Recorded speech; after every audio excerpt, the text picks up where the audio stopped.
प्रयागराज के फाफामऊ थाना क्षेत्र के गोहरी मोहनगंज मामले में नया मोड़ आया है।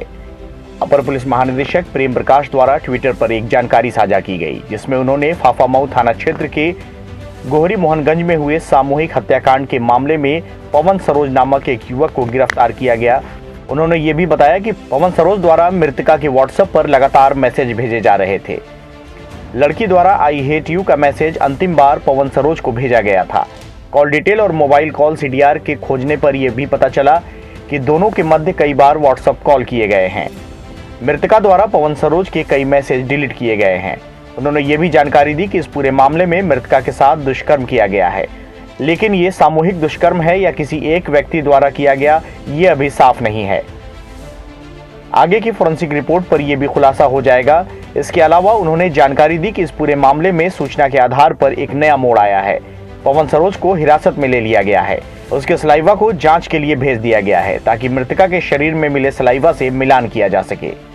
इस पूरे मामले में नया मोड़ आने के बाद अब यह निश्चित नहीं हो पा रहा है कि इस पूरे हत्याकांड के पीछे मुख्य कारण क्या था।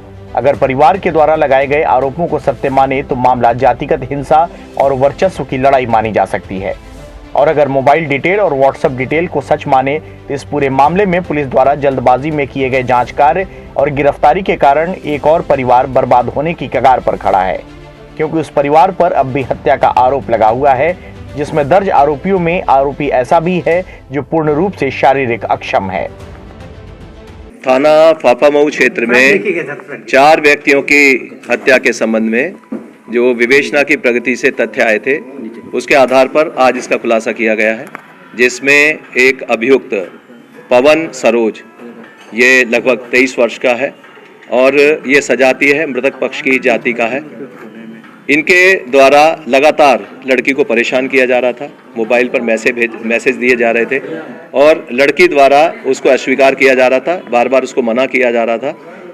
अंतिम मैसेज के आधार पर और सर्कमस्टेंशियल एविडेंस के आधार पर पवन सरोज की गिरफ्तारी की गई है और इनके द्वारा अभी विवेचना में सहयोग नहीं किया जा रहा है, लेकिन अभी तक ये बात सिद्ध हो गई है कि इनके द्वारा कुछ लोगों के सहयोग से हत्या की गई थी।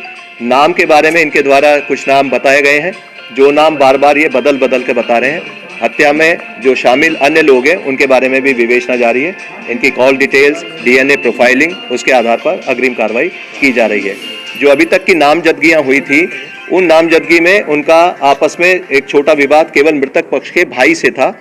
उसे लेकर अभी तक कोई एविडेंस ऐसा सामने नहीं आया है कि उनके द्वारा हत्या की गई है।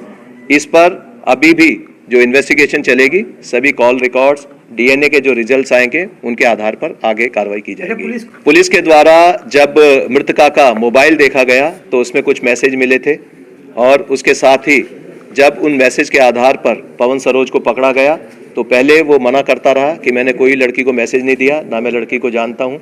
लेकिन जब उसको मैसेज दिखाए गए, उसका मोबाइल बरामद किया गया तो स्वयं के मोबाइल से उसमें मैसेज मिल गए। उसने गौरी मैम नाम से बच्ची का नंबर सेव किया हुआ था और जो मृतका की आयु है उसके प्रमाण हमें मृतका के मोबाइल से मिले हैं, जिसमें जून 96 उसकी डेट ऑफ बर्थ है, जिससे जो पोक्सो की धाराएं हैं वो भी इसमें कम की जा रही हैं। इसमें बलात्कार की पुष्टि हो चुकी है। इसमें जो निशान मिले हैं उसके प्यूबिक हेयर्स पे निशान पाए गए हैं और जो अभी तक परीक्षण रिपोर्ट आई हैं उसमें ये सिद्ध हुआ है कि वहाँ बलात्कार हुआ है। लेकिन कितने लोगों द्वारा किया गया है इसके बारे में मेडिकल ओपिनियन ली गई। जो अभी जो पोस्टमार्टम पैनल था उससे बातचीत की गई थी, तो उनके द्वारा बताया गया कि जो इंजरीज हैं महिला के जो अंगों पर, वो उसमें काफ़ी सिमेट्री है।